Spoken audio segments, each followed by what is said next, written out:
My 35 male, husband 37 male, married a woman when he was in his early 20s, mainly because his conservative family expected him to do so, and at the time, he thought he would never come out of the closet. Nevertheless, 4 years later when she was pregnant with their second son, eldest daughter was barely 3, he couldn't take it anymore and told her his real orientation. The scandal was big.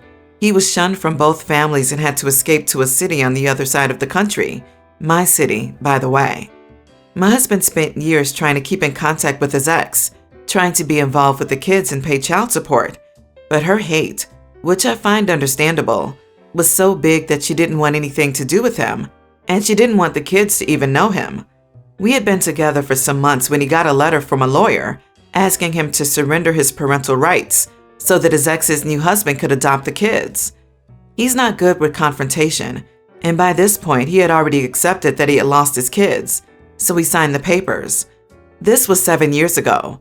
Since then, we have made our own life, and honestly, it's a very good one. We both have good paying jobs we like. We have a lot of free time. We travel around the world, have 3 beautiful dogs and a good apartment. Call it trauma, but he doesn't want kids, and nor do I. And here's the problem. Recently, his ex and her husband died. Not really sure what happened. And her sister, the kid's aunt, got custody. She doesn't want them, and it seems no one in the family does. Nor his ex's, not his own, not the one of the new husband. My husband is not out of malice, because they don't have money and have their kids to attend to. So the aunt wanted to return the kids to their biological dad. We contacted our lawyer, and to put it simply, we can refuse. There is no legal obligation, and while my husband could use his bio status to recover his paternal rights, there is no way they can force him to do it. So we sent our answer, and the storm came upon us. Online bullying, hateful phone calls and messages, all from the kid's family. The main idea is that he's a deadbeat and a horrible human being for leaving his children, especially when we have all the resources. On our side, well, it's sad that they're now orphans, but we are speaking about a girl that doesn't remember his face and a little boy that never met him, both going through a very difficult loss and in no way fit for moving to a new city far away from everything they know.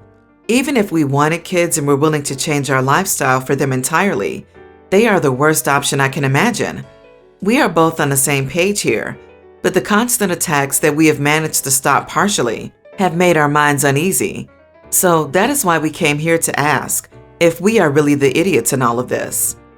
You are the idiot, not really you as much as your husband. I can't imagine how hard it was to pretend to be someone he was not while he was still in the closet. My heart goes out for that, but he was still a sovereign person who chose to live a closeted life and chose to have children. I cannot stress this enough. The children did not abandon him. His ex-wife should never have refused to let him see them, but now the children need him, and they are his. He is the idiot, period. Everyone's the idiot here, except for those poor children. Your husband sucks for marrying someone and fathering children under false pretenses, and then walking away from his kids. He should have fought to stay in their lives from the beginning. His ex sucks for vindictively cutting him out of the kids' lives. All the families suck for abandoning 2 kids whose whole world has been turned upside down. You for describing 2 kids that lost everything as the worst option I can imagine for having children. I hope those kids find someone who cares about them. OP is not the idiot, so they cut him out, threw him out, stole his children away from him, and now that they need his money, because mind you, they don't give a darn about your life, they want to throw away the kids to a stranger they have no memory of because it's convenient? Screw them. I hope the kids will get adopted by a loving family that will want them. By the way, they're not his kids anymore, given the same entitled family bullied him 7 years ago to give them up to adoption. He is a deadbeat, all right, because they beat him up 7 years ago. He got a mail from a lawyer that actually asked him to surrender his parental rights so that his ex's new husband could adopt the kids. He had already accepted that he had lost his kids, so he signed the papers. That changes everything. OP is not the idiot, and that's without going into the hate and had to escape part of this literally. I'm not sure what else your husband could have done. He can hardly be blamed for taking the least bad from a bunch of awful choices. My 32 male, girlfriend 24, Has to fall asleep with every light on in the bedroom, every single one. I shut the lights off after she falls asleep. It seems like a massive waste of power. There's a nightlight in our hallway, on top of the light coming from the street lights outside, so it's not like our room is completely dark. Whenever my girlfriend wakes up in the middle of the night and the room isn't as bright as during the day, she freaks out and then scolds me the next day for shutting the lights off. I've tried to compromise with her. She flat out will sleep with every light on, overhead light, floor light, desk light, wall light. I began sleeping in my office because I can't sleep with that bright light. Even the sleep mask doesn't block it all out. Still, last night I was feeling extremely sick and wanted to sleep in my bed. My girlfriend was already sleeping, so I shut off the lights except for the one next to her side of the bed and went to sleep. I was woken up by her at 3 a.m. freaking out. Now she's not talking to me. Am I the idiot for shutting most of the lights off after she went to sleep? Edit. I've asked her why she needs them on already. She never mentioned any trauma. She just said she needs them on to sleep. I paid the electric bill. She doesn't have a typical 9-to-5 job. She's a highly talented artist, so she has an Etsy shop and does commissions. The money isn't always steady, so I cover the bills. My dude, listen closely. Sleep is a basic need. Basic. If you two aren't compatible while you're sleeping, you're just not compatible. She needs therapy big time, but constantly losing sleep and being verbally attacked in the middle of the night is a huge red flag. Neither of you accepts each other's sleeping style, which is just not healthy in a relationship. It's going to lead to extreme resentment and severe mental health decline. Get her help or get out. She's not even compromising a little on this. She has no respect for you and your sleep at all. You are not the idiot. Not the idiot, yet it is obvious this is not going to just go away nor change. If you're close enough to live together, it's time to get to the root of the problem. Find out the why and go from there because you need information. You need this information to decide your next steps. Is this going to change? Is she willing to get help to work on it? If not, are you ready to live with it for the rest of your life? What will your future be, sleeping apart all the time? Teaching kids to sleep in full light? Causing this same issue for them as they grow? My female 30, sister's 27, wedding was last week. She and her husband chose formal attire as the dress code for their wedding. It was mentioned beforehand to give guests the heads up. When my husband, 33, found out, he didn't like it. He didn't like it at all, saying he didn't think it was fair to dictate what guests wear in the first place, and that this entire rule was stupid and unnecessary. Then complained about it on a personal level to my sister and her now husband. He said he wanted to wear something casual, which is what he usually wears, and asked if they could turn a blind eye and just let him attend wearing casual since he's family. My brother-in-law said rules are for all, with no exceptions. My husband repeatedly expressed how uncomfortable he was wearing a suit and that all his old suits were just lame and made him look older.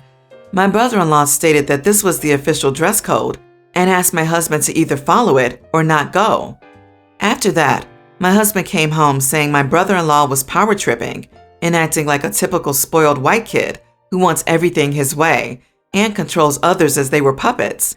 I said that it's his wedding. Of course he gets the final say, and suggested that he wear his newest suit and buy a tie. On the day of the wedding, I went early to help my sister since I had a part in it, and suddenly we heard a noise coming from the entrance. My husband was wearing blue jeans and a red Guerra t-shirt, arguing with my brother-in-law and the staff insisting on getting inside. I rushed to get involved, and my brother-in-law repeatedly asked my husband to go put on a suit or not come back. My husband refused and they exchanged a few choice words, and Mom got involved, but my brother-in-law told him to leave. My husband resisted, then told me to grab my stuff so we could leave together. I said no. He looked stunned, and I said I didn't do anything. Besides, I wanted to be with my sister and had work to do. He got upset and left. He blew up at me after I got home, saying I had no problem standing there watching my sister and her husband humiliate and kick him out, then refusing to take a stand and leave with him. I told him this was the outcome of his stubbornness, and he replied, "Since when is wanting to have the freedom to wear whatever I want to mean stubbornness?" He said I should have supported him and went home with him and not let my family mistreat him like that. Not the idiot. Your husband had plenty of notice to find something appropriate to wear. was repeatedly told the dress code, and yet he turned up in jeans and a t-shirt? He didn't even attempt to dress nice casual in slacks and a button-up. He's the idiot in this situation. You support your spouse when they're right, not when they behave like toddlers who don't want to wear their socks. I wonder if there's something else going on. Putting on a suit almost always makes a guy look really good. And to be fair, being uncomfortable for a couple of hours isn't that bad. I used to wear a tie to work even though it wasn't required because I liked how it looked. Did he wear a suit at his wedding? If so, does he think his wedding is the only one that mattered enough to wear a suit? There really must be something else going on with the guy. OP, you didn't humiliate him. He humiliated himself. He was repeatedly told the rules and that if he couldn't follow them, he shouldn't show up. Hopefully, when he calms down, he can be the better person and apologize. If he can't, good luck navigating that. But do not waste a minute thinking you or your family are to blame for his hurt feelings or embarrassment. My husband has always been a bit goofy, giving names to things and doing impressions. About 18 months ago, this started to increase a lot. It's now a constant presence in our lives, and I'm finding it difficult to live with. Examples: he has his name for most retail outlets, professionals, organizations. Eat Your Greens, Walgreens. Sharts and Gobbles, Barnes & Noble. He has about 30 to 40 everyday words that he insists on using in place of normal ones. Skippers, with a rising whistle at the end, yes. Bing, with a descending whistle, no. Bagayaya, good night. He constantly does weird sound impersonations, not like celebrities or characters, but a single noise that's a made-up sound, or something childish like a fart from a children's TV show.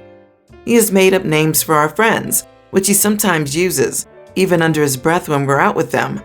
Pam and Will are pig and wig. I've just had enough. We got into bed the other night and I said goodnight, and he said bagayaya in the high-pitched voice he always does it in. I snapped and asked why he couldn't just speak to me normally, and he just laughed and came right up close to my face and did it again. His whistling is constant. He speaks to our kid in this stupid language, and I'm worried it will confuse normal language development because he changes the words so often. Our toddler could be about to hurt themselves, and instead of saying no or come here, he'll say some ridiculous made-up word or sound, and then get annoyed when our kid doesn't know what he wants. He's normal in other respects, works in finance, and is totally professional around his colleagues, but different at home. I told him it needed to stop. I don't mind it occasionally or for fun, but it's all the time and it's wearing me down. He got upset and said I couldn't take a joke and that I'm not fun anymore. I've indeed become more irritable and noise-averse since we had kids, but I'm so worn out and over it and want him to relate to me like an adult. Not the idiot. I'd have snapped long before you did. Your husband is incredibly childish and annoying. The fact that he doesn't do it at work shows that he knows it's inappropriate and that other adults would disapprove or think he was insane. Not the idiot. I even feel irritated just reading this. I think he just unwittingly fell into this habit once he got it going. It would be best if you had a calm talk about this with him. I think you snapping on him made him super defensive. Just tell him that you need to feel that you have an adult partner now that you have a kid. Also, bring up your concern that you don't want your kid to pick up his weird language, which will happen because they absorb language like a sponge. The bigger issue is the child not understanding these words, as in the example when the toddler is about to get hurt and he's not using real words for no and stop. This is extremely dangerous. Imagine an emergency, and he can't pull his head out of his butt to shout stop to save his child's life. OP, what you've described is plain obnoxious. It seems more like your husband sees how far he can push you before you snap and stab him than enjoying playing with the language. You are not the idiot. I would sit him down and have a serious conversation with him about this. A genuine speak like an adult, or I'm leaving you conversation. Not the idiot. This guy reminds me of the guy doing baby talk with his SO, even though she kept asking him to stop. It turned out it was part of a bet, and he was more willing to get a divorce than to lose the bet with his friends. I would tell him you want to go to couples counseling and figure out a solution to this. I would not be able to handle it long term. OP, ask your husband why he's doing this. Make it clear that he's putting your marriage under stress with his behavior. I hope his answer is something you can live with. I can't believe I'm actually writing this, but here we go. The people in this story are me, female 32, my twin brother Kevin, his husband Cole, male 31, and their adopted daughter Kelly, pre-tween. Kevin and Cole got married 6 years ago and adopted Kelly 2 years later when she was a young child. So a few nights ago, at around 9 p.m., I got a call from Kevin who's majorly freaking out because Kelly got her first period. It turns out he and Cole didn't prepare for this happening at all. So not only do they not have any pads ready, but they also never talked to Kelly about this, meaning they now have a hysterical girl in their bathroom freaking out because she's bleeding. So I do what every aunt would do, grab a pack of pads and make my way over to their place. I get to their apartment, shoo the guys out of the bathroom, and have the period talk with Kelly. She calms down somewhat, explains how to change the pad to her, and then tuck her back into bed since it was past 10 by that point. Afterward, I sat down for a cup of coffee with Kevin and Cole. This is where the conflict starts. They thanked me for coming over so fast. I said it's no big deal. Then I asked why they weren't prepared for this to happen. Kevin explains that they thought they'd have more time, which I said was stupid since the first period can happen as early as 9 years old. Kevin got defensive and said that he Googled, "Are you serious, man?" and that the average age to get it was 12, so they expected it to be around that age. I felt like face palming. At this point, Kevin and I get more heated in our argument until Cole tells us to either stop or have the argument elsewhere because they have a sleeping kid here. We agree that we should calm down and discuss this later. 2 days later, I met up with Cole and Kevin again. Kelly obviously in school. I once again said that not preparing was stupid. Kevin says that they had good reason to believe it would be later and that I'm too harsh on them. I tell them that they're supposed to be this girl's parents and that situations like these aren't optimal. Cole says I have a point, but Kevin is still defensive. He says they're trying their best, but they're still just people, and I get that. But this is basic daughter stuff. We argue again for a bit, but eventually we just apologize to each other and promise to try and do better next time. At this point, we're not mad at each other anymore, but we still both believe to be in the right, which is why I'm here. Was I wrong here? I feel like I wasn't. You are the idiot. You had a point about being prepared, but lots of parents make the mistake of not expecting it so young. So calling them stupid was a bit harsh. It certainly wasn't necessary, and Google is most people's start point for information, so I don't think it's like they never cared. Not the idiot. I also feel waiting because the average kid gets their period at 12 is blatantly stupid.